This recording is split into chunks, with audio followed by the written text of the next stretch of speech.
Hi, everyone. My name is Samaya, and I'm going to be the facilitator for today's session.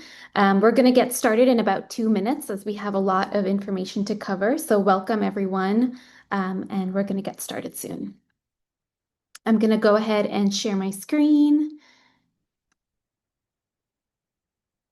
And as I'm doing this, I would love for you and folks just joining the call to let me know, where you're coming from, where you are in your UX journey currently, and what you're expecting to take away from this call. And please feel free to network while we're having this session and chat amongst yourself as well. So welcome everyone for the folks just joining. Today, we're going to be talking about 22 tips to pivot into UX, no degree required. So welcome, my name is Samaya, and I'm a founder at UX Woman. I have about 9 years of UX expertise across startups, consulting, and corporate. Most recently, having specialized in inclusive design for brands like Disney, Hulu, and Marvel. And we're going to get right into the tips, just kind of getting right into everything. So the first tip, and this is also a question I ask to folks who hop on one-on-one mentorship calls with me, is have you found the right UX career path, or are you still feeling that out, or are you still kind of thinking through which career path could be the best for you?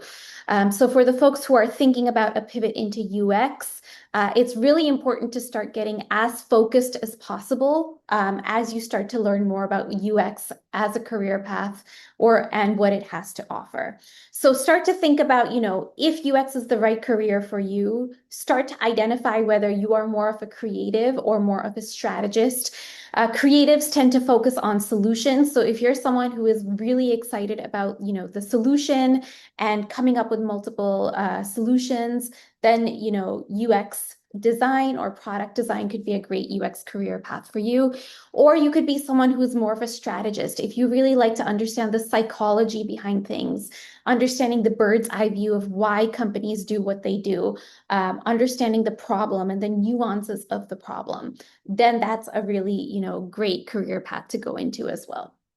And start to think about your past career path. So if you're coming from a previous career path, has your past work been more creative or strategic? Because this will help you rebrand maybe more at the mid to senior level within a UX career. And we're going to talk about those types of rebrands later on. We also want to start to get a sense of what type of work really excites you, right? So are you someone who really prefers startup work, or are you someone who's really drawn towards agency and consulting work in UX or corporate UX work? And UX at these different types of organizations varies. And we're going to talk about that as we go through the presentation today as well. And then we also want to think about like logistics and what type of work culture motivates you. So are you someone who prefers remote work, in-person work, hybrid, because you like in-person collaboration, but also a little bit of flexibility? And what work style best resonates with you? Are you someone who identifies as more of a jack of all trades, or are you someone who's more of a specialist? So again, it varies. It just depends on your personality, what you're drawn towards, and that's something to really lean into. I think the biggest mistake career changers make when they're pivoting into UX is they try to be everything to everybody. But really, what's going to help you get the job is to be really focused with your UX career path, really finding the right UX career path for you, and really being clear on your stance and your preferences. So if you're interested in figuring out what UX career path is the right one for you, I would recommend going to www.uxwoman.com. And on our homepage, you're going to find a personality quiz. And you could do it right now. It's a 2-minute personality quiz. It asks you some personality and lifestyle questions, and it spits out what, UX career path is best for you. Are you more of a, creative or a strategist? Should you work at a startup or a consulting or corporate? And it gives you that feedback. So go ahead and take it, and you might find that you're drawn towards one career path in UX over another. And then as you start to think about what UX career path you would really like, it becomes really important to separate your short-term goals from your long-term goals, but always keep those long-term goals in mind. So another question I really like to ask folks who hop on one-on-one calls with me is, what does your dream UX job look like? If you could land any job, if your fears about AI and the job market were removed or eliminated in some way, what does that dream UX job look like? Where do you want to be? Where do you see yourself thriving 1 to 2 years from now? So don't be afraid to set a vision for yourself and then start to work backwards. That's the biggest recommendation I make for folks who hop on one-on-one calls with me is start to think about, I see myself in UX research within the entertainment sector. That is my dream UX job. Okay, now that I know that, how do I work backwards from there? How do I impress hiring managers in the entertainment sector? How do I curate a portfolio of projects that could really impress a hiring manager within the entertainment space? And that's where UX Woman comes in. We can help you work backwards to really create that curated portfolio. But a lot of the folks who hop on those one-on-one mentorship calls with me end up taking our 7-month UX design MBA program.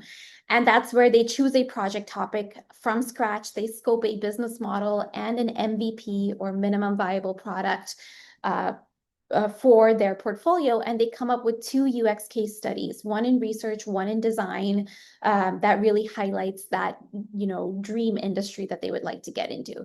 So start to think about, what are those 1 or 2 industries that you are really excited to solve problems in as a UX designer or UX researcher, and start to do some research on those industries, right? Half of it is what you control, right? What your passions are, what you're excited about, what your strengths and weaknesses are. The other half is what the job market controls. So start to think of, okay, I'm excited about healthcare and entertainment. Those might be my top 2 industries that I'm really excited to work in. Now, what I might do is go ahead and look at which entertainment companies are hiring UX designers and researchers, which healthcare companies are hiring UX designers and researchers, and then make my decision on what industry to pursue based on what I'm seeing reflected in the job market, which is changing every 6 months to a year, right? So some of it is what we want, some of it is what the job market wants.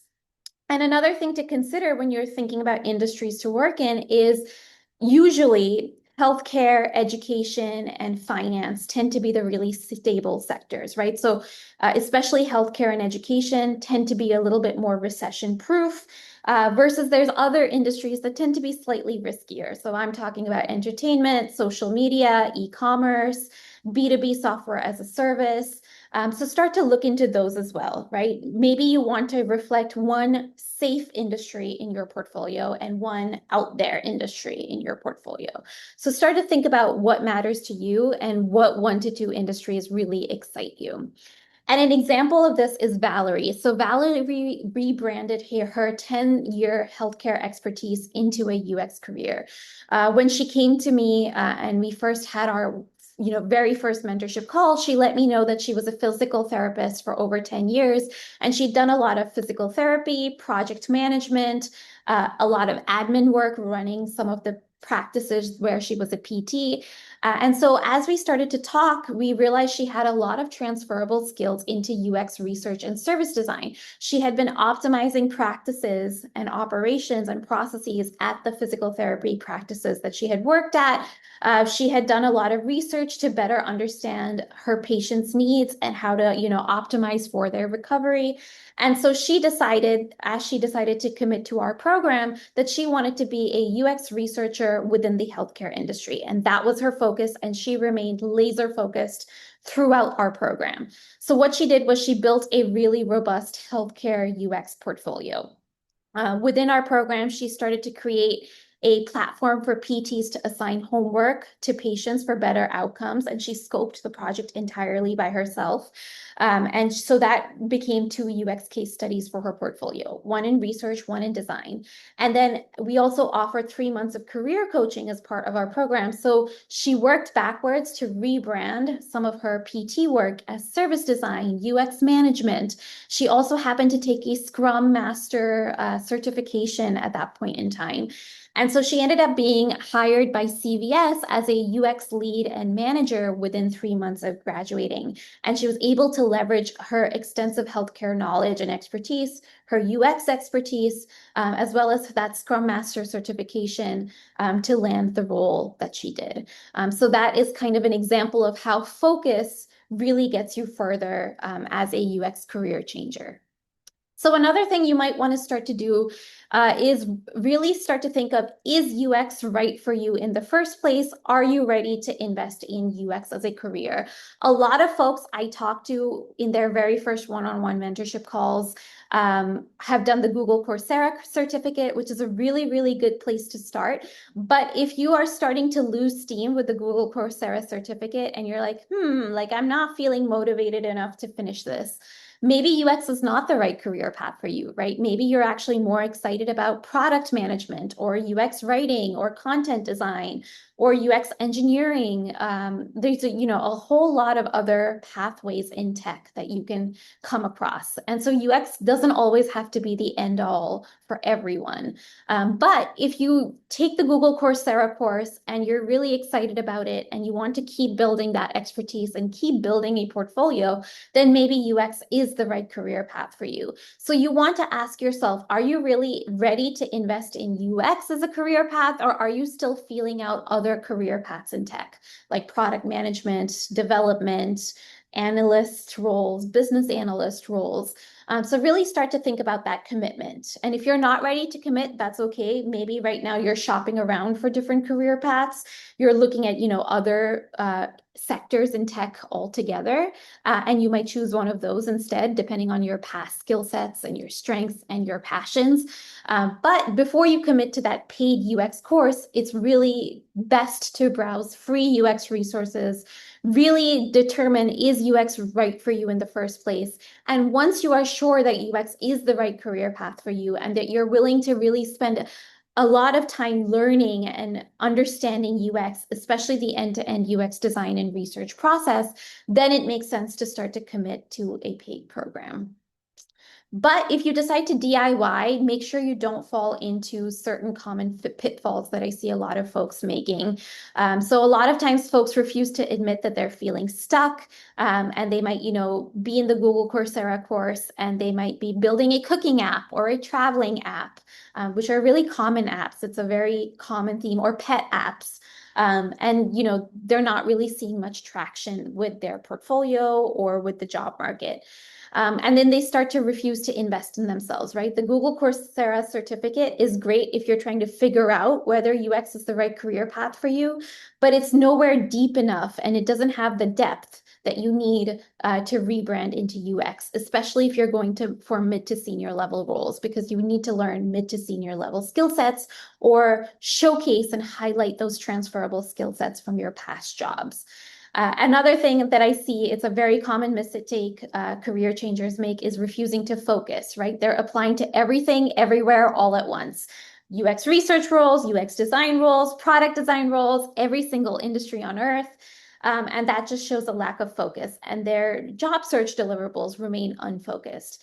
But unfortunately, when that happens, they become attractive to no hiring manager, right? Because they're too generalist. So one of those elements, and that was the very first tip I gave you at the very beginning, is to really find your focus, right? Really think about, what do you want, and then see what the industry and the market has to offer. And another, pitfall I see is folks refusing to get continuous support. So if you're feeling stuck, it means you're usually stuck in the same pattern during the job search, and you're not really making changes to how you approach the job search or how you approach the design process. And sometimes talking to mentors and having one dedicated mentor can really help you stop yourself from feeling stuck and give you different approaches to, going through the design process or troubleshooting the job search. So really start to think about how you're, approaching all of this in UX, but also if you're currently working in a non-UX role and you're looking to start to pivot into UX or commit into UX, start to think about how you're going to break up with your current toxic job. When I talked to Valerie, she loved healthcare. She loved physical therapy, but she was feeling burnt out from her role and she just wanted more work-life balance. But she was still really passionate about healthcare. So it took us some time to sort of figure out what she loved about her job versus what she wanted to leave behind in her then job role as a PT. So start to think about, what you feel and what you're trying to leave behind in your current role if you're trying to break up with a toxic job. So are you thinking about work-life balance? Are you not feeling appreciated or heard in your current role? Maybe you're not feeling challenged in your current role, or you feel like you're being lowballed. And start to really identify the elements and frustrations in your current job that are causing you to seek a new industry or pivot into UX design and UX research.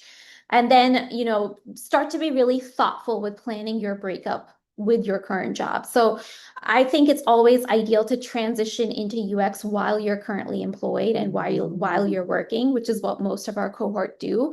And so we offer a 7-month UX design MBA for full-time workers who want to study part-time and then pivot while they're still working in their current role. So what we like to do is we offer 4 months of one-on-one mentorship during our course where we go through the end-to-end design process. And then we go through 3 additional months of one-on-one career coaching. So we set you up for success as you're working full-time, you're taking this part-time course and you're building your knowledge, you're building your portfolio, and you're getting ready to apply to UX jobs. And so this really helps our alumni break up with their current jobs really thoughtfully and be a little bit more proactive about how they enter a new market. Another thing to really start to think about is creating your own personal UX blueprint, considering your personal transferable skill sets. So, don't make a lot of common pitfalls that I see a lot of UX bootcamp grads make. So one thing I notice, especially with career changers, with 2 to 5 years of experience from past roles, is I see them applying for entry-level UX jobs instead of considering transferable skill sets. And it's not even their fault. A lot of them have come from a variety of different boot camps, and the career coaching at those boot camps tell them to start applying for entry-level roles. They also tend to have cookie cutter portfolios because they've graduated from these cohorts that all assign a UX project, right? So either they're assigning a consulting project or a project for learning purposes. And then, all the students go through the same project and have the same portfolio. And so this does not showcase any unique thinking or any differentiators, which, makes it more competitive for bootcamp grads. We're not here to create an environment of competition. We're here to create a personalized approach to your job search. So that's kind of what I'm seeing wrong with the industry right now. And I know there's a lot of, critique on UX courses and UX boot camps, and that's rightfully so, right? There are reasons for that critique. A lot of the UX courses and boot camps I'm seeing also just teach production level skill sets. So how to learn Figma. The research portion tends to be very light. Maybe folks do 3 to 5 interviews or just a competitor analysis and then go straight into Figma and learning Figma. And yes, it's really important to learn Figma, but it's really the strategy, both for strategic roles like UX research roles and creative roles like UX design and product design roles, that's going to help you land more of a mid to senior level role and consider your transferable skill sets. Even considering AI, right? So AI is taking over a lot of production level tasks. When I was a junior researcher, I was told to do a lot of note taking. And right now AI does all of that. So junior researchers and designers being hired today are not expected to do production level filler tasks. They are hired for their thought process, for their unique way of thinking and ideating. And that's what you really need to highlight, in your portfolio, which is why it's important to create a really personalized portfolio based on what you're really excited about. So what we do is we like to talk to every single person who wants to sign up for our cohorts. We really take the time to dig into your past to understand, just like how we did with Valerie, what your past UX past professional expertise is, what industry you have expertise in, and then we really take some time to understand what your dream UX job is too. So when I was asking you at the beginning of this call what your dream UX job is, what your top 1 to 2 industries are, it's because you can then work backwards from there and select a project topic that will help you wow hiring managers in that one particular industry and space. And so what you end up doing is building a unique business model and MVP for that project topic with differentiators, right? What we really want to teach you is that strategy, that innovation, how to build something from scratch and how to build a startup product that is unique, differentiated, innovative. We talk about case studies from Airbnb, Tinder, Tesla, Meta, and these are case studies that showcase how companies got to where they are today. So we want to help you scope a really unique UX project that identifies and showcases your industry expertise and showcase those transferable skill sets that could potentially help you land a mid to senior level role. And those skill sets have to showcase, product scoping, feature scoping, product positioning, business strategy. And I'll talk about this in more detail as we go through the call. But this is something to consider. And so when each of our cohorts graduate, every single student has a different portfolio, a unique portfolio that highlights their transferable skills, their industry expertise, and positions all their UX projects so that they are really in tune with 1 or 2 industries that they're really excited about. So it's not about creating an environment of competition. It's about creating an environment of mutual support. And all our cohort members support each other, work together, have calls and coffee meetups in cities, and remain friendly and support each other throughout the job search journey. So again, I know I keep repeating some of these elements in the talk, and that's because it takes time to really identify what's your dream UX job and really take some time to consider those elements. So start to consider your transferable skills when envisioning your dream UX job. So what are your top 3 industries to work in for UX? Is it healthcare, finance, e-commerce, social media, something else? What are your top 2 career paths? Is it research, product design, UI, UX design, content design? And what does your ideal work environment look like? And I'm re-asking you these questions because it takes time, right? Maybe right now you have 3 industries that you're thinking about and 2 career paths that you're thinking about. But maybe over the next couple of weeks, you're going to start to narrow that down to 1 or 2 industries that you're thinking about, or one specific career path that you're thinking about. And that hyper focus is what's going to get you help you create job search deliverables like resumes, LinkedIn profiles, and a portfolio that really attracts the right hiring manager to you. So again, start to consider your blockers when envisioning your dream mid to senior level UX job. Mid to senior level roles tend to pay anywhere between 130 to 240,000. And what I'm seeing in the job market right now is that there's more mid to senior level roles in the market. There's fewer junior jobs and there's fewer lead to manager roles, right? Most of the job market right now, from what I'm seeing, consists of mid to senior level roles. So start to think about what are some knowledge gaps that are preventing you from landing that dream UX job? What are some mental and emotional blockers that are prevent you from going after what you want? And what are some gaps in the way that you present yourself to hiring managers? And we can help you with this through one-on-one coaching and mentorship.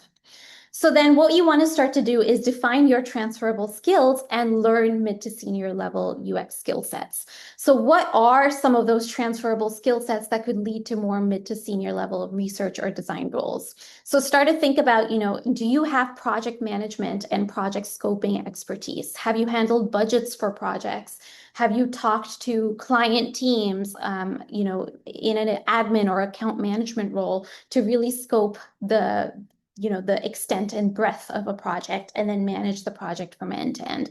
Do you have stakeholder management? Have you worked across different teams and functions to collaborate on a project and see through a project, right? Have you brought stakeholders together to define goals and collaborate? Have you facilitated or led workshops and meetings? That's a role that researchers play, right? And even UX managers play. Have you done service design, which means improving and optimizing internal processes and business processes and operations for the company or business that you're working for? Service design is a key element in UX. And if you're looking at UX research and UX design roles for consulting and agencies, that tends to be a service design role. If you're interested in learning more about service design, we have a whole 1 hour workshop just focused on service design. So you can check out our YouTube to really dive into what service design is and how you can rebrand some of those transferable skills in terms of service design. Start to think about cross-functional collaboration that you've done in your current job. And most importantly is measuring impact, right? So as you're thinking about all these transferable skill sets, start to think about, the revenue generated, costs and time saved, especially from a service design capacity. And you can start to estimate some of these elements as well. So I like to work one-on-one in the career coaching section of our program, helping our alumni rewrite their resumes. And we really take the time to come up with different impact metrics because this is what will make or break your resume at times, or help you be considered over another candidate.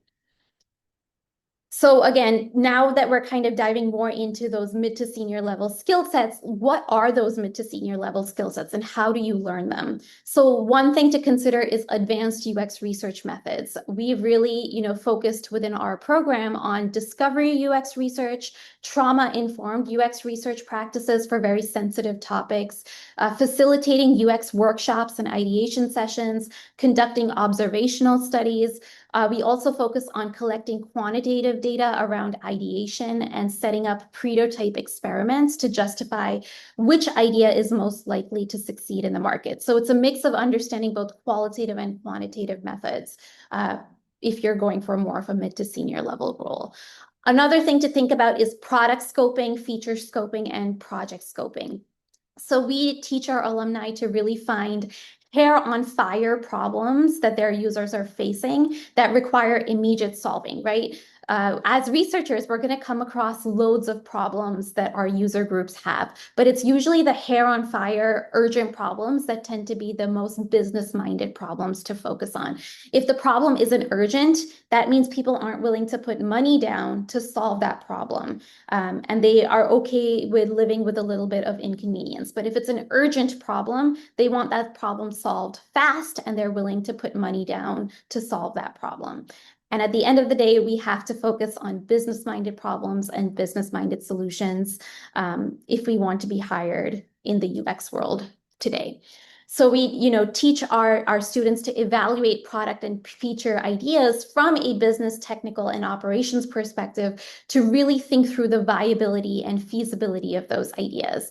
And so this requires understanding and building a business model for that product or service and really thinking about monetization.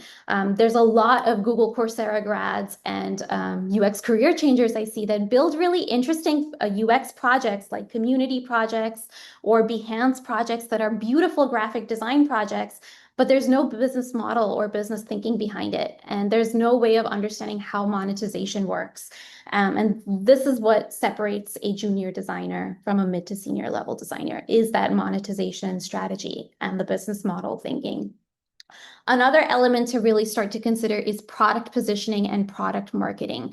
So we like to teach our alumni about blue ocean strategy. We want to help them position their startup product idea in an undersaturated or invisible market where they can then provide low cost, high value solutions to that community. And we help them scope aspirational and innovative product and feature ideas as well, with really obvious differentiators that stand out from competitor brands. So the goal is not to create a copycat of any product that exists today, right? We're not creating copycats of Netflix or Spotify or Airbnb or Uber. We're coming up with a whole new innovative approach to a problem that the mainstream markets are unaware of at the moment.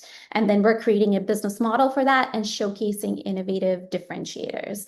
And this is why we focus so much on discovery research, observational research, and qual and quant methods.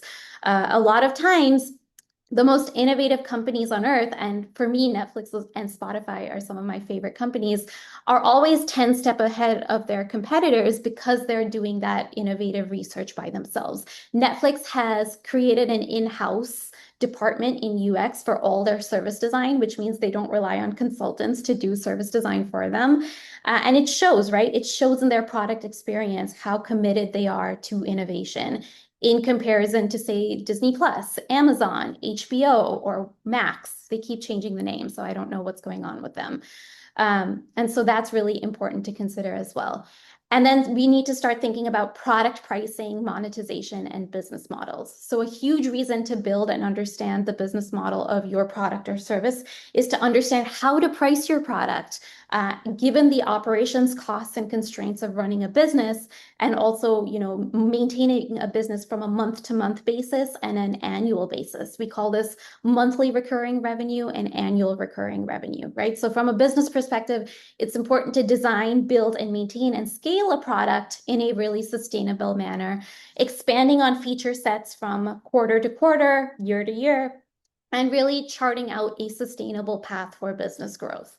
And so a product usually scales as the business scales, and the business has to scale first because where's the money going to come from? So it's important to start designing a product MVP, or minimum viable product, which is the simplest version of your product. It's built fast, it is low effort but high impact, and it can easily be monetized within your target market. But as the business grows and scales, more resources will become available to scale and expand upon product features as well. And that doesn't necessarily mean designing 10 different product features. That's feature creep. It means making more nuanced decisions with existing features that you already have. And so, I think our results really speak for themselves. So Alia transformed a 5-year marketing career into a UX research role at Reddit. Velvet transformed a 5-year school teacher career into UX research for a medical laboratory because they really valued educators and breaking down really complex scientific information into simple terms for their readers and users. Jennifer rebranded a 10-year therapy background into UX research. We talked about Valerie already. Yasmin didn't actually have a undergrad degree, but she was able to rebrand a 10-year Starbucks manager role into a UX research role. Kristen doubled her salary by becoming a senior product designer. She was an art director and graphic designer for over 5 years. Angelina worked in QA and graphic design for, I think, about 5 to 10 years before becoming a senior product designer. Ilona doubled her salary as a UX designer coming from the nonprofit sector, and Anna became a UX designer at Capital One after working in marketing. So, this is kind of how we help a lot of our students. And it's not only about rebranding to your mid to senior level skill sets and learning more of the strategy portion, especially now that AI is taking over production level tasks, but it's also important to know your worth and negotiate higher pay in UX. So we have always at UX Woman been really transparent about the salaries that we make and how we made the salaries. And I'm just going to tell you my salaries that I've made throughout my career for transparency purposes. When I first started out, immediately after graduating from my undergrad role, my first full-time job out of school was as a customer service manager at a small education technology startup, and I was making $50,000 a year. And I was wearing multiple hats. That's where I discovered UX, and I started to really focus on UX and build UX projects. And then I moved into consulting and UX consulting, and I earned about $60,000 as a junior level UX consultant. And then what ended up happening was I worked in consulting for about 1.5 to 2 years. I moved on to a e-commerce corporation where I set up research practices for them, and I made $75,000 as more of a mid to senior level researcher. And keep in mind, this was like, what, 7, 8 years ago? So just, yeah, keep that in mind as well. And after that, I realized that I was missing something from my career. I was really good at research practices and consulting and scoping research and design, but I didn't understand the business side. I didn't understand Especially in the e-commerce company, I was interfacing with a lot of senior executives and the CEO and CTO of the company. And they kept asking me how to, business-minded questions that I didn't know how to answer. So I went back to grad school. I did a 2-year program at Wharton in UPenn, and that's where it all clicked for me. So I had really been understanding only the UX portion of things, but I had completely missed out on the tech constraints, operational constraints, business model thinking, entrepreneurship. And that really cinched it for me. And that's what helped me start and run my own business. It's also what helped me land UX management jobs out of grad school. So grad school was a time where salary-wise, I was working 3 to 4 different freelance UX roles to pay my bills and pay my mortgage for the house that I have currently. It was a really tough time in my career. I had to balance education and freelance work. And then after I graduated, things started to click. So I landed my first lead/UX manager role out of grad school, and I started making 150,000. And then as I landed my role at Disney, with bonuses and benefits, I made 175,000. And this is at the senior to lead level. So this is kind of my trajectory in UX. I like to be really transparent. All our alumni are very transparent with us about salaries as well. And that can kind of give you a sense of what to expect in the job market. Again, salaries will vary based on industry. So for example, fintech and finance tends to pay a lot higher than, say, the nonprofit sector or startups, perhaps. But what you can expect is that junior to mid-level UX designers and researchers with 1 to 2 years of experience can make anywhere between 70 to 120K, depending on whether it's a startup, consulting, or corporate role. Mid to senior level UX designers and researchers can make anywhere between 120 to 180K. Senior to principal level designers and researchers with 5 to 8 years of experience can make anywhere between 150 to 240K. And UX managers with, again, 2 to 6 years of management experience can make anywhere between 150 to 300K. And it just depends on the type of company you're going for, right? Startups, if it's bootstrapped or, the founders have to raise their own funds or pay through out of pocket, tend to pay lower. But finance startups with Series A or Series B investments often get millions of dollars in investments. And so they tend to offer higher salaries. Corporate tends to pay higher salaries. Consulting tends to pay lower salaries from what I've seen. And it varies. And start to, build your confidence in how you talk about yourself and your UX and industry expertise. So when you're getting ready for salary and negotiations, it starts from a really deeply psychological place of really feeling into what you feel you're worth before you can tell somebody else what you're worth, right? So really know yourself and your limits. What do you want to get out of your UX career in the long run? What are you striving for? What are some limits that you define for yourself? For example, what's the lowest salary that you're willing to take to pay your bills and things like that? And are you willing to relocate to certain places for a job? How many meetings are you willing to take per day? It's about setting boundaries for what helps you be most productive and what is optimal for your work-life balance and your working style. When do you like to sign off from work? Really start to know the organization you're negotiating with. So what are some of your organization's limits in terms of budgets and timelines to negotiate for a higher salary? Your organization could be going through layoffs, right? Or they could be going through budget cuts, or they could be hiring new staff and they're in a growth spurt. What are some ongoing initiatives that might speed up or slow down getting what you want? So it's also about finding the right timing where you know what you want and you know that the organization is poised in a right place to give you what you want. And we also want to really embody confidence and overcome our imposter syndrome when asking for what we want. We have to really believe in our value and expertise so that we can sell it to our hiring manager or other leaders at the organization. And people can really sense your insecurities, even if you're faking it or trying to, come across as more confident than you actually are. So really start to lean into that feeling of confidence. Research has shown that when women advocate for other people, they tend to be more confident and they're better negotiators for others than they are for themselves. And that is 100% true for me, at least. So I like to think when I'm negotiating for myself is I'm actually negotiating for my family, for my, for the child version of me that doesn't know how to stand up for herself. And whatever that framing is, it helps me negotiate better at the end of the day.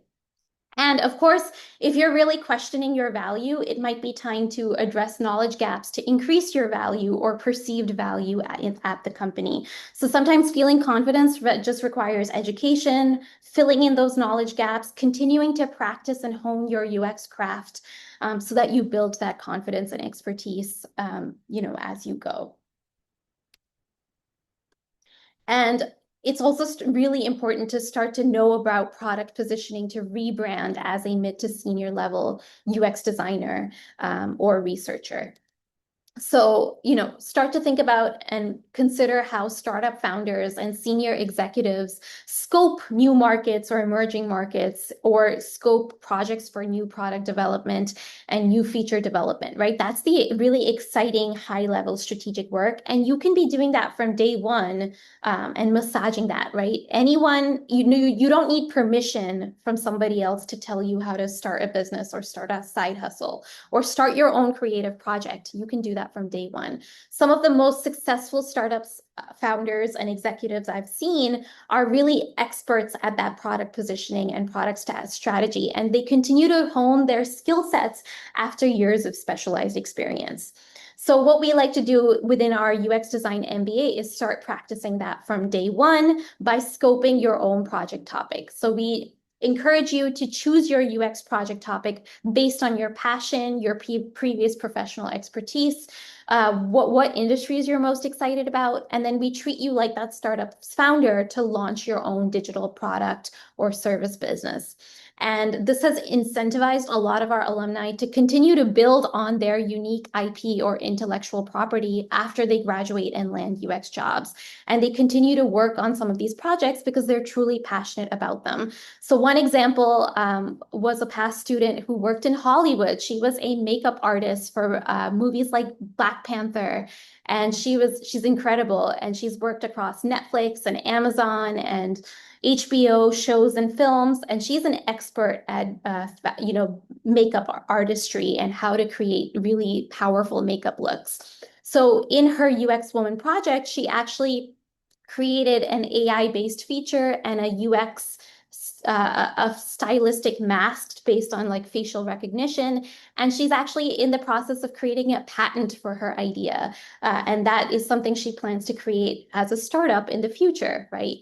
So really think about your UX Woman project as your unique intellectual property, something that you could create patents in if you have that industry expertise, or you could turn it into a business or side hustle. I had already mentioned Alia, who has a research job at Reddit, but she's still an entrepreneur at heart. When Alia first talked to me, she had talked to me about how she had gone through two startups in the past and how she had failed at two startup jobs, that's two startups that she had created.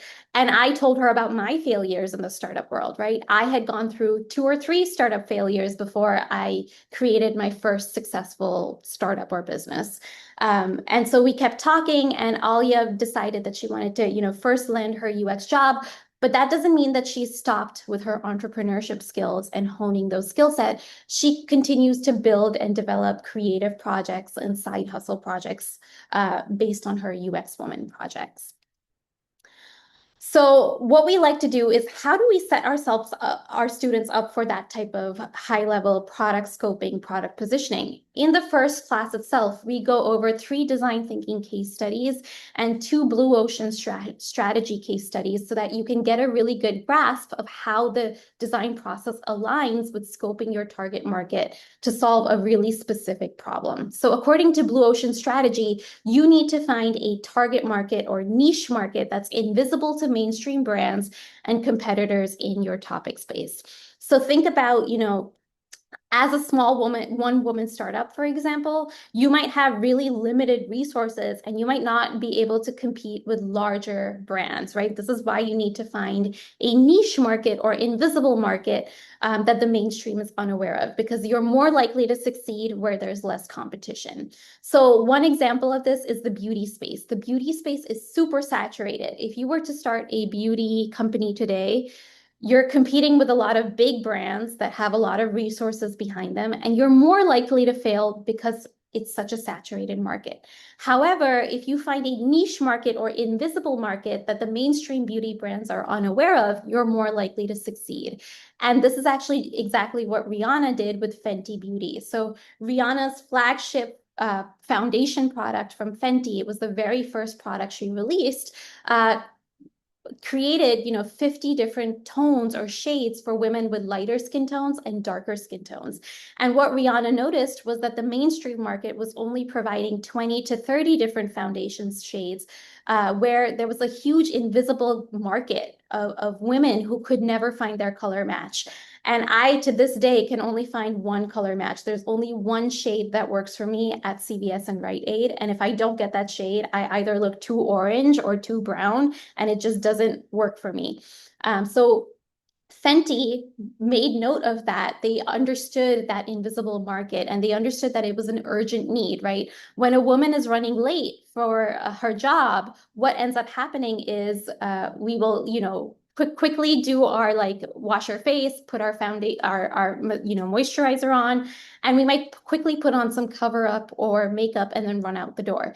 If we had more time, we might put the mascara, the eyeliner, the lipstick, you name it. But the most urgent need is the foundation, that need to look clean, presentable to go to work or to face society in general. So it was really strategic to create a foundation product as her first product and not a mascara or a lip shade, for example. And so Fenty became a billion-dollar success post-launch, and it's, I think, currently valued at $2.8 billion. And yes, Rihanna is a celebrity, so she definitely has more resources than most of us. But, when we think about other celebrities who create beauty products like J.Lo or Selena Gomez, those brands are not billion-dollar brands, and it's the strategy behind Fenty that has led to billions of dollars of success. So, this type of strategy really does work. And so if you're trying to find a blue ocean in the beauty space or e-commerce space like Rihanna did, or just another industry that you're excited about, you might want to start looking at your own lived experience. So, in interviews with Rihanna, she mentions how she has friends with darker and lighter skin tones who always had trouble finding their color match. And I'm sure as a woman of color, Rihanna probably had her own fair share of having troubles and difficulties finding her color match.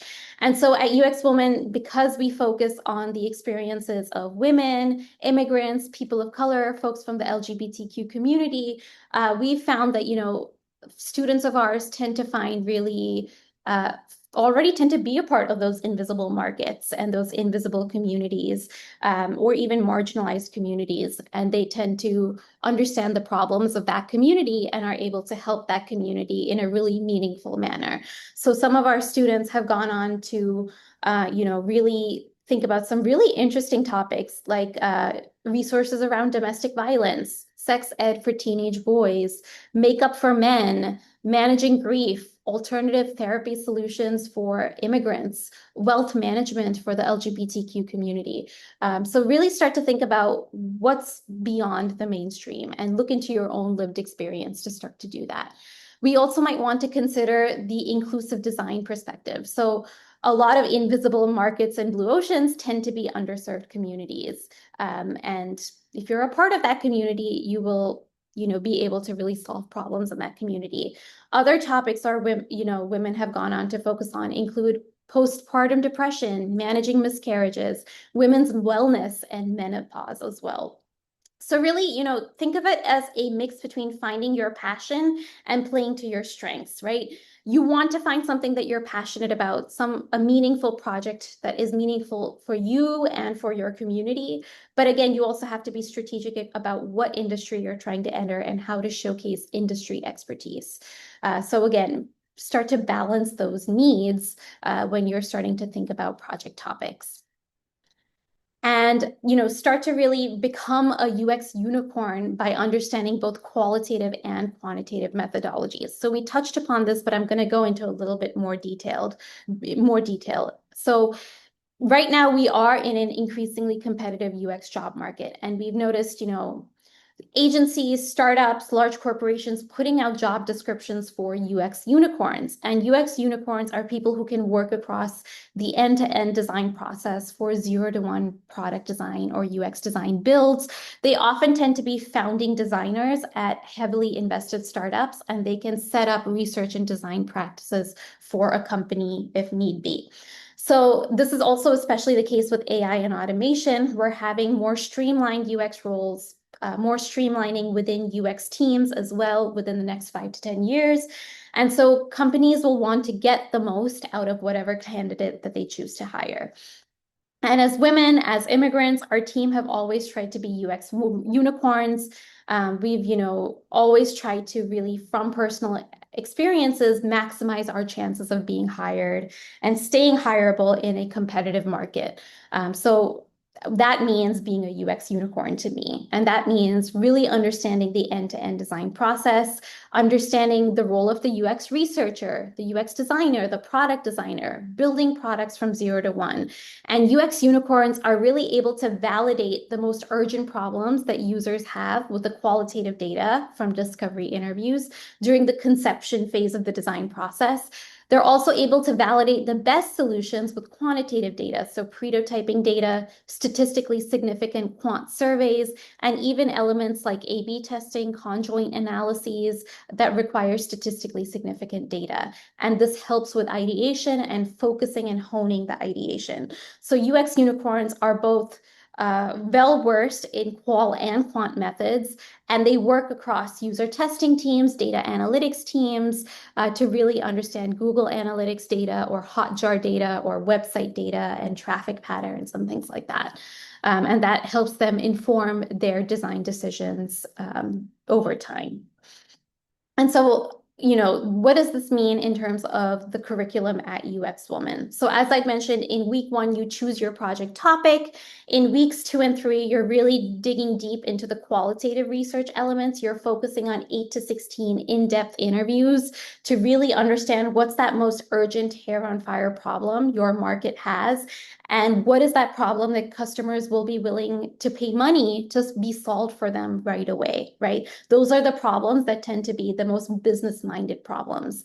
In weeks 4 and 5, we start to gather quantitative data to validate our ideas via prototyping, and we're really coming up with business impact-minded data. So this is very scrappy. We're creating experiments that really test our top 3 to 5 ideas, and we put these experiments out to our market, and we see how many leads we're generating, right? How many emails or phone numbers are we getting back? How many people are willing to hop on sales calls or spend time with us via events or conferences, or how many people are willing to put pre-orders down for our ideas. And then we, use that business impact-based quantitative data to make a decision on what we need to focus on and how to focus our solution to one MVP or minimum viable product. And that, really helps us focus our ideation, but also prove to business investors and business stakeholders that that idea is most likely to win in the market. In week 6, we really learn about AI design systems and AI heuristics. So we incorporate AI features into our MVP by leveraging large language models like ChatGPT. And when you're designing for AI, you're designing for some elements of uncertainty, because all AI outputs have a certain element of uncertainty. And it takes a whole other way of thinking to start designing for AI. And then, by week 7, what you're doing is that you're pitching a 10-minute business and design pitch. So you're really honing your storytelling skills and techniques by putting together that 10-minute pitch. You're walking through both your qualitative and quantitative data to justify the problem space and the solution space. And you're really telling an emotional story first and foremost, but balancing that with quantitative data so that more business minds and tech and operations minds can really be excited about the emotional story that you're trying to convey as well. And then you start building, right? So between weeks 8 to 14, you're building your MVP solution in Figma, you're considering atomic design, and you're building a unique brand and style guide and design system for your MVP. And you're going to learn cognitive science principles and design rules to really design visually and scale your design system accordingly as well. And you're also looking into, direct competitors, indirect competitors, optimization of the IA or information architecture of your product. And then in the last 2 weeks of the curriculum, we focus on UX resumes, portfolio building, interview techniques, and the job search. And I'll go into more of that in detail as we keep talking. So I know I'm a little bit behind. We do have 22 tips to get into, and I'll try to stay within time, but we might go a little bit over. But tip number 10 is to learn to build and understand the business model for digital products and services to rebrand to mid to senior level UX roles. So UX at startups is very different from UX at corporate because startups are focusing on identifying their target market and creating an MVP that can launch to success. Something that we call product market fit in the entrepreneurship world. UX startups really focus on 0 to 1 product builds, setting up UX research and UX design practices for the company, and being that UX unicorn. At UX Consulting, we really focus more on service design, optimizing an existing business's model, improving their internal processes and operations, and that ultimately leads to higher impact and scalability for the business. And then they can, provide more to their customers as well. And UX at corporate focuses on optimizing, the product as they expand to new markets. So we're at this stage, we have a really full-fledged product. We've built nuances for this product, but we're now considering localization. How do we scale to different languages? How do we scale from city to city? How do we scale from country to country to meet the regulatory needs and constraints for each country? So it's just a very different way of thinking and building. And tip number 11 is to really get comfortable designing AI platforms and features with the design process, right? I'm noticing that there's a lot of fear, and I'm fearful of it too. I'm not removed from the community, but there is a lot of fear around AI taking away jobs. But we cannot design from a place of fear, right? We have to design with a balanced perspective in mind. And so how do we start to really approach AI like a useful tool, like something that could help us streamline our work and streamline the way we do things, but also thoughtfully design AI features of the future. The AI industry is projected to grow to billions between 2025 and 2030. And I can share more of that in our AI product innovation course. So take a look at uxwoman.com if you're interested in that mini course in particular. But we really have to get comfortable designing for AI. And yes, change can be scary. AI is going to replace whole industries and streamline jobs and streamline teams. And we have to, before we start designing for AI, we do have to sit with that fear for a little bit and think about, what if AI makes, tech work more efficient and optimizes for efficiency? What does that mean for us as humans? Does it mean cycles of continuous layoffs? Does it mean more competition to get a UX job? Does it mean more competition when it comes to breaking into tech or a UX career? And yes, the answer is probably. Progress always comes with change, but you know what? Change is the only constant. And I would say that we're already pretty used to change because ever since the pandemic, we've always been in uncertain markets, especially job markets. And we've learned to get used to that uncertainty. We've learned to get used to that change, and we're still, okay, right? So how do we reframe that fear to really focus on change management and eliminating our fear of change so that we can approach these new challenges in the job market with a feeling of calm and some amount of control? Because I am aware we don't have control of everything. So what we can do is we can start by educating ourselves on AI's current capabilities and limitations. We can harness our knowledge to become more efficient when learning and practicing UX. We teach AI design systems, heuristics, AI chatbot design, designing for uncertainty, AI agents, AI simulations, and more within our UX 7-month UX design MBA. And then we experiment with incorporating AI into our design process as well. A lot more interviews are nowadays asking how you use AI tools to streamline your UX design process. So we really highly recommend experimentation with AI tools within the 7-month UX design MBA. However, not relying on AI, right? Knowing how to double check AI's outputs and not over relying on AI or under relying on AI. It's about finding that sweet spot. Because over reliance leads to very generic outputs and ideas and solutions. Under reliance means you're just spending a lot more time doing things. So how do you find that sweet spot for yourself? And really what ends up happening is good AI design starts with understanding human needs. So even if there's going to be a blow up of AI features and products in the future, it's going to be like any other product or feature, right?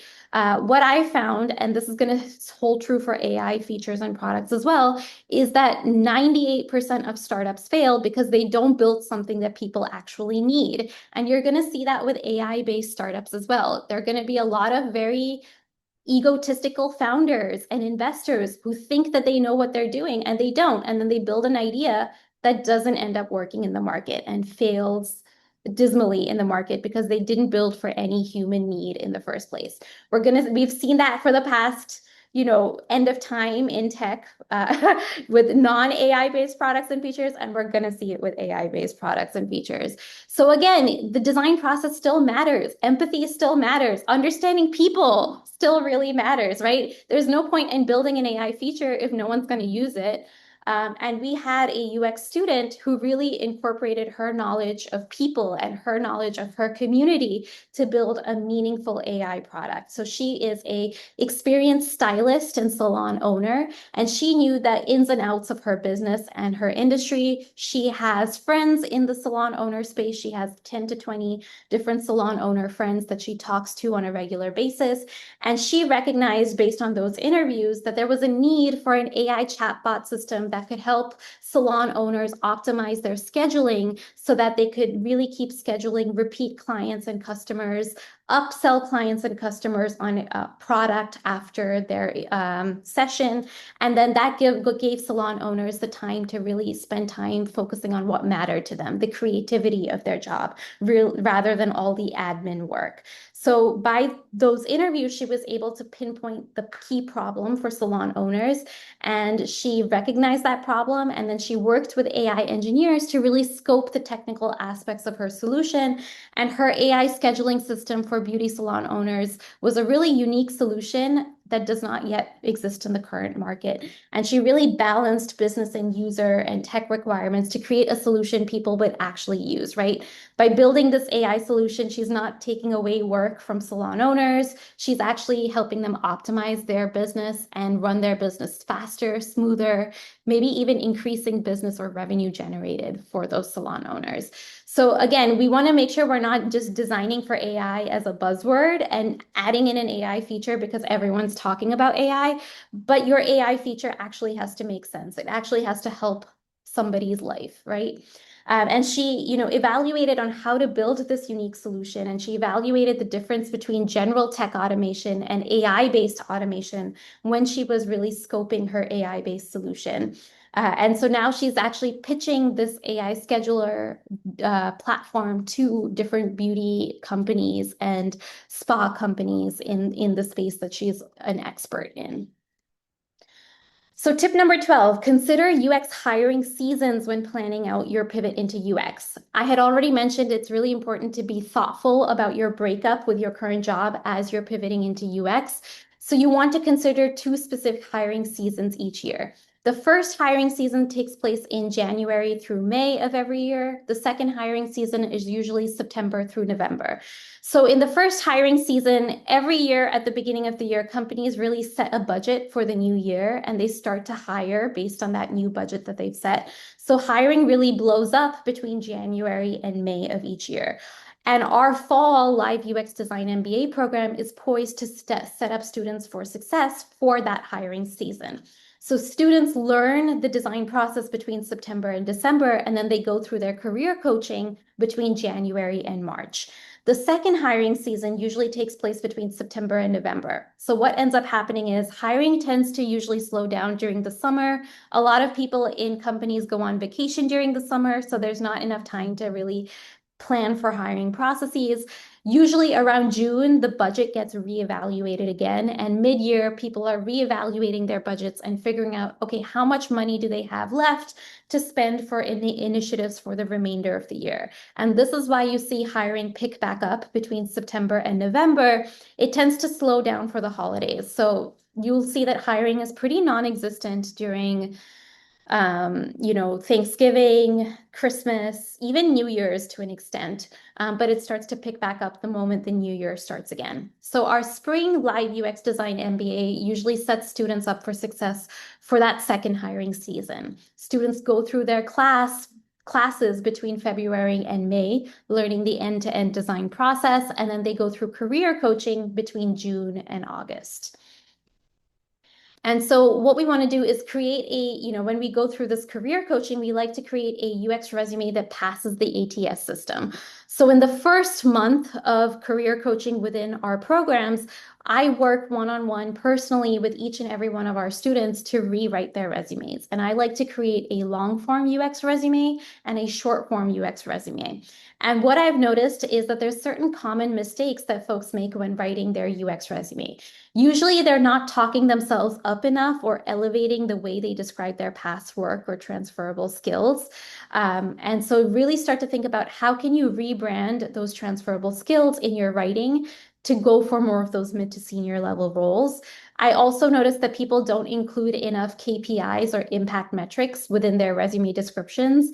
And some metrics, even if you don't have revenue generated or, things like that, or conversion rates, you can always focus around engagement metrics, cost saved, time saved, number of people interviewed, rather than focusing on those revenue and conversion rates all the time. So there's ways to kind of ideate on metrics that show your impact without talking about revenue, especially if you didn't have access to revenue data. And another thing I notice for folks who are rewriting their resumes is that they don't tend to be focused enough with their writing. So they tend to, have a UX generalist resume, or they tend to try to create a checklist of all the different tasks they've done at each job. But you really have to be strategic about how you write your resume. And so we really recommend writing a separate UX research resume, a separate UX design resume, and a separate product design resume. We don't believe in writing generalist resumes. Always write a really focused resume, even if that means you have to write multiple resumes. And so what we do in our one-on-one career coaching in the first month is that we help you write those first UX resumes, right? Your long form and short form resume. And what we like to do is we like to focus on one specific career path, your top career path, and one to two industries. And then we really help rebrand those transferable skill sets. We help you really think about KPIs and estimate KPIs that you can incorporate into those resume descriptions.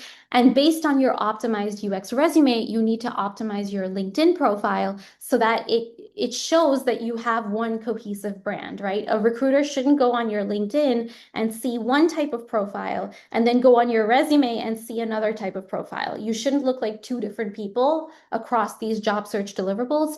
Your LinkedIn, your resume, and your portfolio need to look like one cohesive brand. And the whole point of this resume writing session is to build that cohesive brand that is reflected across all your job search deliverables. And it doesn't stop there, right? Just because we wrote one really good resume doesn't mean it's going to win in the job market, right? So what we really do is focus on A/B testing your resumes in that first month. We show you how to write the resume, how to rebrand your transferable skill sets, but we also show you how to write resumes for multiple UX career paths and to constantly A/B test your resumes so that you're always optimizing your baseline resume, right? Just because we wrote the resume together doesn't mean it's going to be the winning resume. You need to keep improving your baseline resume over time throughout the job search. The job search is a very dynamic process, and it doesn't mean just applying with the same resume over and over again. And then what we want to do is we want to build a unique portfolio of 3 to 5 thoughtful case studies to really wow hiring managers in our industry or space. So that means we're not talking about cookie cutter portfolio case studies that dozens of students have because they were assigned topics, but we want to focus on, storytelling and unique portfolio cases instead. So a lot of common mistakes I see in career changers is that they have cookie cutter portfolios. A lot of them are boot camp graduates and they graduate multiple students, hundreds and thousands of students with the same case studies. A lot of boot camp grad case studies tend to focus on visuals rather than the storytelling. There's no mention of the business strategy or the monetization strategy or business impact. There are irrelevant portfolio pieces. The person might let me know that they're interested in healthcare, but their portfolio reveals that they have a dog training app, a travel app, a cooking app, and it doesn't really tell a cohesive story on what they're focusing on or what their industry focus and expertise is. And again, they don't have a business model for their case studies and they don't talk about impact of their product case studies. So these are some of the common mistakes that I see. What you want to do when you're building a really thoughtful portfolio is evaluate your passions and expertise. Remember to be really focused. What we like to do in UX Woman is have that conversation before you even join the program. Please book a one-on-one call with me because I like to really vet your transferable skill sets. I like to understand what your dream UX job is, and then I like to work backwards from there. So just like how we did for Valerie, she knew she wanted to get into UX research for healthcare after our first mentorship call, and then she built a really robust portfolio. 2 of her projects were on a new healthcare innovative startup idea, one in research, one in design. But then she created 2 to 3 additional case studies, rebranding her past healthcare work. And we worked with her every step of the way to create that really robust, focused portfolio. So what does this mean? How do you build a portfolio like Valerie? It means evaluating your passions and expertise, looking into your past 2 to 10 years of professional expertise and identifying how you might rebrand some of that expertise into a service design case study or a UX research case study, and really, highlight that industry expertise as well as that strategic work. And you want to really balance emotions and logic during your storytelling. So as you go through the UX Woman cohort, you've learned how to create 10-minute pitches and speak through your project ideas. And this comes in handy for interviews and storytelling. We actually tell all our UX Woman cohorts to put up their videos of their midterm pitches and final pitches on their portfolios. Video portfolios are now becoming a thing. When I was hired at Disney, the only reason I was hired at Disney is because my manager saw my YouTube videos, really liked how I facilitated workshops and my presence during the video in facilitating workshops, and connected with me on LinkedIn. And then 6 months later, I was laid off from my UX manager job, and he happened to be hiring at Disney, and I connected with him, and he fast-tracked my application because he had already seen what I was capable of in a video. So I tell all my students to please put a video within their website case studies, showcasing how they present, showcasing that storytelling skill set. And it could make or break your career, right? My career fast forwarded by 10x when I, started putting videos out. So you never know who's listening to your story, and you have to continue honing your storytelling, not just in a written format, not just in a written case study format or written resume format, but how you speak in an interview, how you speak in a video, and how you tell your story. And again, focus is really crucial, right? You need to have a really focused case study. And you also want to focus on an interdisciplinary approach to telling stories and writing your case studies. So really talking about business strategy, tech and operations constraints, and how that impacts the design process and the user experience is really, really crucial. And so this is something that you need to consider when building your portfolio.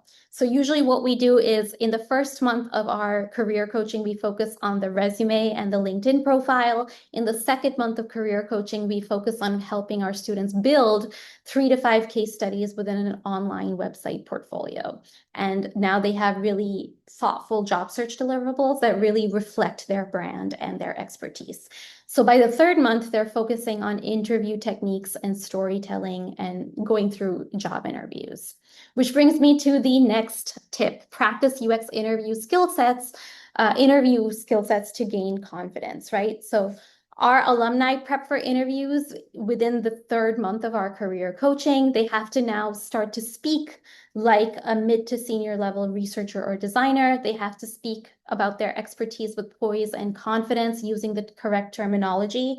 And this means that they have to concisely but precisely talk about the UX terminologies and highlight the business impact of their work. They have to talk through when to use what UX design or research method and how they would go about the design process. And they also have to talk through challenges that they came across as they were going through the design process around stakeholder management, conflict resolution, as well as project constraints. So again, we really focus in that third month on prepping you for about 4 or 5 different types of job interviews. The first is the recruiter screener, which tends to be 20 to 30 minutes long and is just to check that you meet the requirements for the job. The second interview is the hiring manager interview to dissect your individual design process, your unique approach, and your strengths that would make you an asset to the team or the company. Then there tends to be a third portfolio case study review or case study presentation. It could be a team, you could be presenting to a team or just one hiring manager, but this is your chance to discuss your projects and showcase how your skills could be used to help the team or that company. And then you might also have to prep a whiteboard challenge, a consulting challenge, or team interviews to finally land that UX job. So again, make a plan for your unique job search process. Once our alumni graduate from the 7-month UX Design MBA, they get group career coaching for life, which means once every 2 weeks, they get to hop on group career coaching calls, and they get access to our resume writing checklist, our portfolio checklist, our interview checklist. We have a job search checklist. We have resume templates, interview tips, LinkedIn templates, and portfolio templates as well. And so our alumni have access to all of these templates that we're constantly updating. And another element to start to think about, especially if service design is something that intrigues you, is what does UX freelancing look like, or gig work looks like, or what could it potentially feel like to build your own UX consultancy? And so there are pros and cons for UX gig work and freelance work. The pros are there's, flexibility to plan your own schedule. You can work remotely. You can be your own boss. You can define your optimal design process for clients and learn how to sell that design process to clients. The cons means that you're responsible for sales and marketing. You have to learn how to run a business, and you have to factor in health insurance and benefits when determining how much you need to be paid, whether it's an hourly rate or a flat fee rate. There's skill sets that you need, and those skill sets tend to be more business skill sets, especially if you want to be successful as a business freelancer or gig worker. So again, be informed with business strategy. The psychology of interviews and conversations in UX research actually translate over really well to sales calls with clients. Who knew, right? It's the same psychology. You're really trying to get your client or prospective client to open up about their problems and trust you to solve that problem. We also focus on creating marketing materials and prototypes that attract the right types of clients to you, and you're really articulating ways that you can help a very specific type of client. We have to understand the psychology of sales and treat sales calls like an interview rather than a sales pitch. So again, it's balancing storytelling with interview techniques. And we have to scope work with a client, right? We need to sometimes push back on client expectations and educate the client on on the design process, because they might be unaware that they're really setting themselves up for failure, right? And we, as the UX expert, have to guide them away from that. And we need to help them define impact metrics and deliver on impact metrics by utilizing both qual and quant design and research methods. And most importantly, we need to co-create with our client or prospective customers, depending on the needs that they've articulated and how involved they want to be when they're seeing you design, right? The more co-creative you can get, the more trust you earn, and the more you're able to work with that client in the future on recurring projects, or even establish a recurring annual or monthly budget with that client. So again, you also have to build expertise in UX stakeholder management to land more mid to senior level UX roles. So some common mistakes that newbies make when they're entering into the stakeholder management and UX management side of things is they don't co-create with their cross-functional stakeholders enough. And it's really easy as a newbie to feel insecure or even self-defensive when it comes to inviting stakeholders with a variety of perspectives to co-create and collaborate on the UX process. But it's absolutely necessary for good ideas to become great ideas or even innovative ideas. The more people involved, the more holistic the approach becomes. And a lot of times as newbies, we tend to be afraid of failure or discussing our failure. Especially in overly metrics-driven toxic work cultures, it can feel almost job-threatening to discuss failure within projects or ways to improve the project processes the next time around. However, in healthy cultures, it's really crucial to talk about failure. We need to define what a failure looks like. We need to define what a success looks like without penalizing the team or the designer involved, right? Your value as a designer doesn't reflect a failure or a success, right? We're just defining what a failure or success looks like. Design is the iterative process to keep iterating, and you might launch multiple failures before you launch a success. And so that is something that we need to explain to stakeholders and clients, that as creative as we might be or as valuable as we might be as designers, not everything we create is going to lead to success. And we have to be comfortable with building a culture that embraces failure as well and develops a learning mindset so that we can really go for successes in the long run. And a lot of times newbies are not very confident in their UX methodology or discussing the design process. So it's important to become really confident in your methodology and process so that you can sell and educate the design process to stakeholders who might not be as aware of what the design process consists of. And so that is what a mid to senior level researcher or designer does. They co-create with their cross-functional team stakeholders through stakeholder workshops and design workshops and meetings and ideation sessions, while maintaining their authority on the UX process and pushing back on stakeholders as needed, right? So yes, invite everyone, but take every piece of feedback with a grain of salt, knowing that you're the expert at the end of the day and you're vetting different ideas. We foster our learning mindset around successes and failures. Failure is part of the design process. Failure is part of the iteration process. Failure does not reflect your value as a designer or a researcher. And we have to be really thoughtful with how we educate our stakeholders on qualitative and quantitative methods and create a learning mindset around the design process and around design iteration. So successful UX designers and researchers really set expectations upfront about the types of data cross-functional partners might receive within the project and prepare them to digest both success metrics and failure metrics. And then we, again, as mid to senior level researchers and designers, we confidently present our UX methodology and our design process, and we also sell that methodology and design process.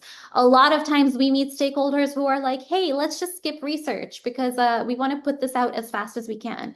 But we, as the expert in the room, have to say, hey, no, let's pause there, because if you skip the research, you're not thinking about risk management very effectively. And, by not vetting our ideas with our key demographics and our key user groups, we might actually end up pitching the wrong thing, or really upsetting our user base and our demographics, and it could cost us millions of dollars because we didn't vet these ideas in the first place. And so, hey, let's reduce our risk. Let's save costs and save future lawsuits by really vetting whether this is the right thing for our users. Again, it's all about how you frame things, right?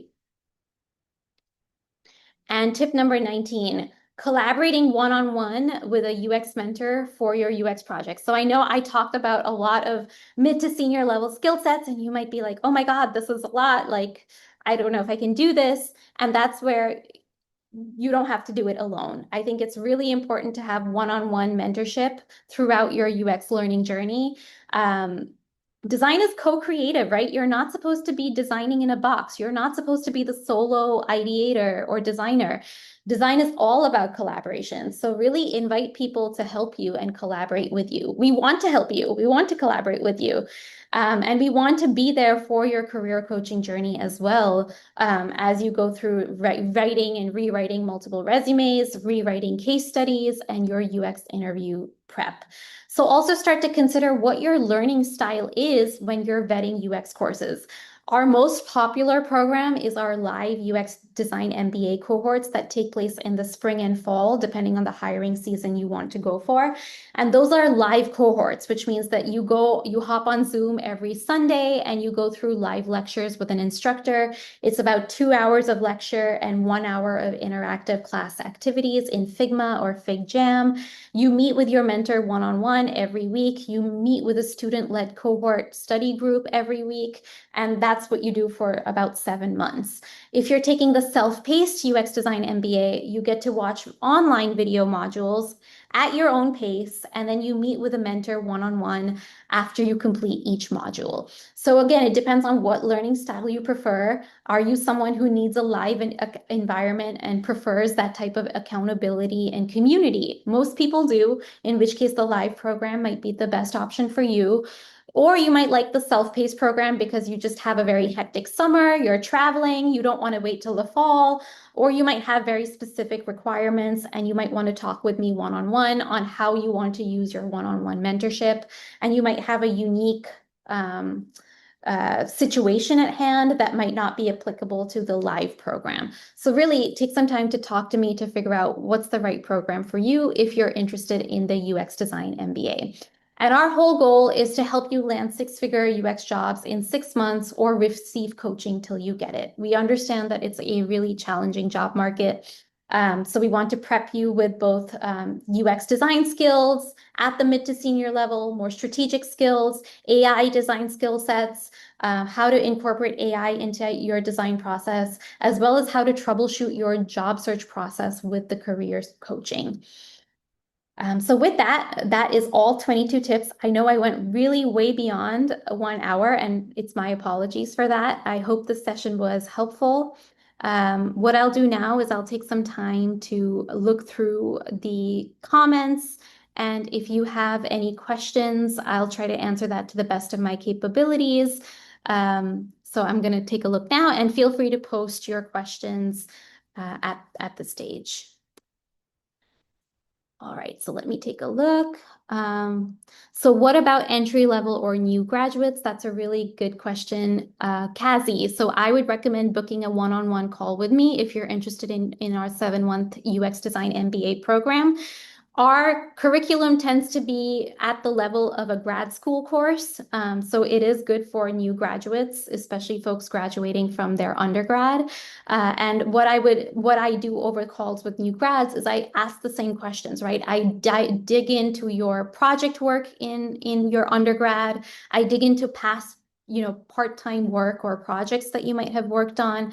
I try to dig into what your dream UX job looks like. And really, we come up with a custom UX blueprint for you as a new grad. We have worked with new grads who have landed UX roles in the past, but as a new grad, you probably aren't going to be able to land a mid to senior level role, right? So we just need to be more thoughtful about how we present your education, your part-time work, your internships, and also talk about your long-term vision for yourself. And yes, junior roles are reduced, but if you want to go to uxwoman.com, we publish a jobs board for entry-level jobs, which is any job between 0 to 3 years of experience in UX. And we update the free jobs board on a monthly basis, and we update the paid VIP jobs board on a weekly basis. And we usually list 200 entry-level jobs in the US. We list 50 UX designer roles, 50 product designer roles, 50 UX researcher roles, and we try to list 50 UX internships, but the internships are seasonal. So we see that most internships roles are open between January and May, and then they tend to slow down for the rest of the year. Um, so Minnie asked a question. I have 7 years of UX adjacent work experience and now going through a UX adjacent master's program. When applying to jobs, is aiming for at least an L3 position reasonable? So Minnie, again, I have to talk to you one-on-one to create your personalized UX blueprint. You can go to uxwoman.com and book a call with me on the homepage if you're interested.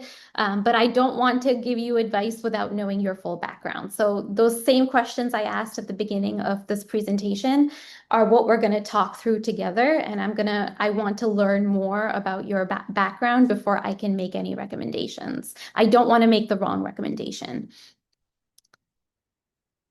So Erica said, did all these people have a degree? Really good question, Erica. We have worked with students who have not had bachelor's degrees, and they have been successful with job placements as well, especially being successful with rebranding their transferable skill sets.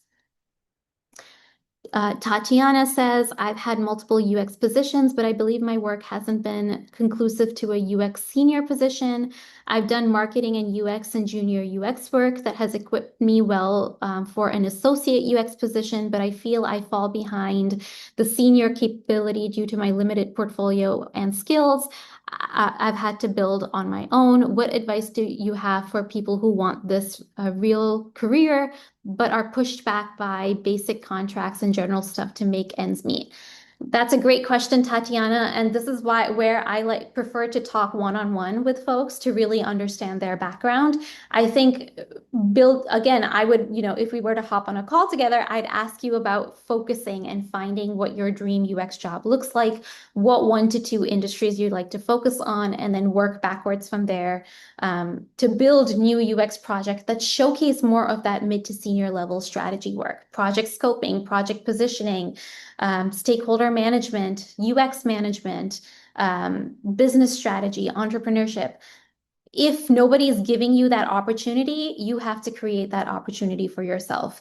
Nobody handed me the opportunity to teach, right? I started teaching on YouTube. I built my own business, and Disney happened to take notice and then handed me a teaching job. I got to facilitate education workshops at Disney across all their different brands.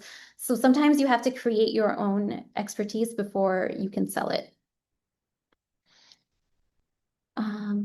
Great for joining us, Trina. I'm glad that you found these tips to be helpful. So Christina says, I've done graphic design, 4 years at an agency and 10 years of freelance with UI UX focus. I've been stuck on the Google Coursera course, which is more research, and strongly want to skip to the visual courses. Should I take this as a sign to just specialize in visual design or UI and design systems? Should I push through to learn more about the UX research process, even though I'm feeling the pull to specialize in UI? Really great question. We worked with Angelina, who was very similar to you. She was a graphic designer and QA expert, and she's like, I hate research. She told me that at the very beginning when she started taking our class. And it's okay to not have a preference in research, but to still go through the end-to-end design process. And Angelina, after she graduated, by the way, she complained to me the whole time she did the research part of the curriculum. And after she graduated and landed her first senior UX job, she was like, oh my God, I'm so glad I did the research, because I realized like I was missing all these strategic elements that now help me sell my UX design and visual design work because I can think of the strategy. And I had to sit in on UX research calls, and I had to help Our team set up UX research practices as their senior product designer, and I never thought I would have to do that, and now here I am doing that. So that was Angelina's experience, and that's why the end-to-end learning the end-to-end design process is so important. Having that holistic bird's eye view is so important so that you can really thoughtfully sell your projects and frame your ideas, even if you're more focused on visual design and UI. Christina asked a question, how do you stay motivated when you're pursuing your product design degree? I'm a big nerd. So I don't know. Motivation was never an issue for me because I just nerd out on everything design and everything innovation, and I still nerd out on it to the point where I'm constantly updating our curriculum. I'm constantly looking at UX trends. I'm a big nerd about it, and that's what keeps me motivated. If you're having struggles to keep you motivated within UX and product, maybe this is not the field, right? Maybe you should look at other fields as well to see, okay, what is a field where I'm actually just nerding out on it and just excited to talk about it all the time. You can see me on this call too. I'm talking about like junior level skill sets, senior level skill sets, and I constantly nerd out on it. So find the thing, whether it's UX or not, that you can just be a big nerd about. I guess that's my take on it. Um, Yes, the replay will be sent out on YouTube. You can subscribe to our YouTube via the uxwoman.com homepage, and you'll see the replay there. And are you able to give us the exact place we would have to go into the UX Woman website to do the one-on-one? Just scroll down on the homepage and you can sign up for a one-on-one call. And if you are subscribed to our emails, we offer one-on-one calls via our emails, and we send tips via email as well. So you can book a call with us through those emails. All right. Thank you so much for joining and sticking with me for an hour and a half. I really appreciate it. We went way over time. Let's stay in touch. I wish you the best of luck in your UX career journey or your tech career journey, depending on whether you've decided UX is for you or not. And yeah, best of luck. Thank you so much.